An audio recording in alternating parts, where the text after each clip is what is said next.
everyone, Sarah with Strong Balance Solutions, and I have found that one of the most important things that we can do for our health, our ability to stay agile and mobile, is work on our stabilization muscles. So Strong Balance Solutions is all about finding the stability from the inside out. What I mean about that is finding your core strength, being able to keep everything in this area still while different limbs move and do our functional movements that we do throughout the day. Having less movement in this space creates less stress on the spine, so that helps our low back.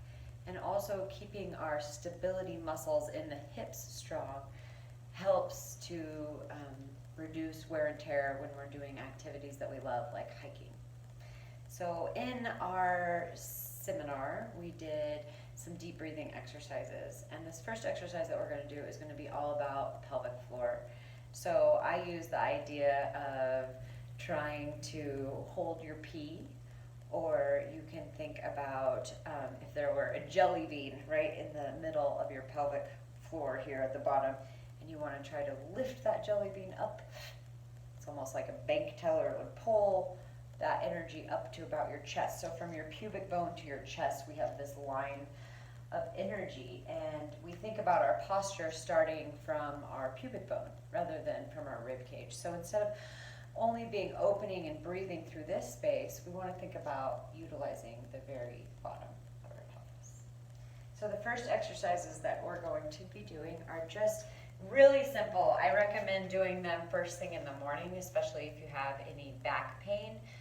What this will do is tell some of our smallest muscles to fire for us. So throughout the day, as we ask our bigger muscles to do work, these guys are already engaged. So this muscle is the transverse abdominis and all the muscles of the pelvic floor. We want to choose really boring exercises because the more boring the exercise, the less likely we will be to use our large muscles. So for this first exercise, we're just going to hold for 1 minute. All you're doing is finding that pelvic floor contraction. For the purpose of the video, we're going to hold for 30 seconds. Okay, so on your marks, get set, take a big breath in. As you exhale, think about contracting that hold your pee muscle. As you do it, can you keep that muscle contracted, that lower pelvic muscle, but not your upper abs and not your glutes? If you notice, it looks like I'm not doing anything. You're really trying to find those smallest muscles, hold it contracted for the whole minute, in this case 30 seconds. I'm finding a neutral spine here, and I'm going to take a deep breath and relax.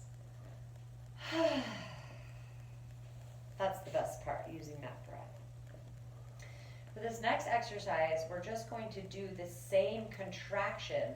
And when I say contraction, I mean small engagement of the pelvic floor. Then we're going to add marching. We're going to march one leg up to 90 degrees and then the other leg up to 90 degrees. The idea here is, can you not wiggle in your hips? Can you not have action from side to side?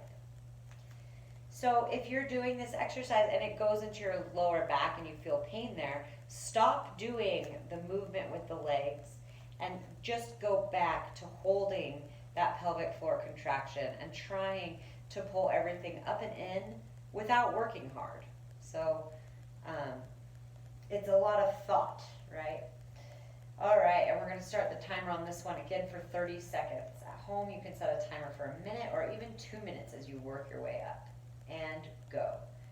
One leg marches to 90 degrees. I try to keep the hips level. I bring it back down. Another thing you can focus on here is equal weight on the feet. So when both feet are on the ground, there's equal weight on both feet. As you lift one leg, can you not change that weight scenario? Can you keep the same amount of weight? So not feel more weight on that stabilizing leg. You're feeling, as we do this exercise, what your back likes to do? Does it like to be in a neutral spine? Does it need a little extra pull that low back down towards the ground, and kind of think about scooping your pubic bone up as we do this exercises? So we'll say that that was about 45 seconds, and take a break. Deep breath in, let it all go.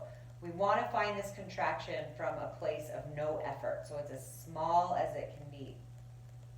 The next one that we're going to do is find that same contraction, same way, set the timer for a minute or 2 minutes. Today we're going to do it for 30 seconds. So set that timer, go, and we're going to just bring one hip open, so one knee opens and you close it. And then the other one opens and you close it. Open, close, thinking about keeping everything in this pelvic area still. Thinking about a connection between the pelvic floor and those inner thighs, really bringing the legs all the way together. As you open one leg, you might notice that the other one wants to also open. Avoid that. The one doing the work is the one staying still. Also, you might notice as you do this exercise that you open and everything rolls out. Also, the goal is to do a smaller movement and not have any shift in the sacrum. Take a break. Again, I think that was about 45 seconds for this time. The last one that I'm going to show you, and my favorite, and maybe a good place to start, is to find that contraction in the pelvic floor. It helps to protect the low back if you flex the feet. And we're just going to slide one foot out just a little ways and back in. Other foot out and back in. You might try it with the feet flat on the ground and back in.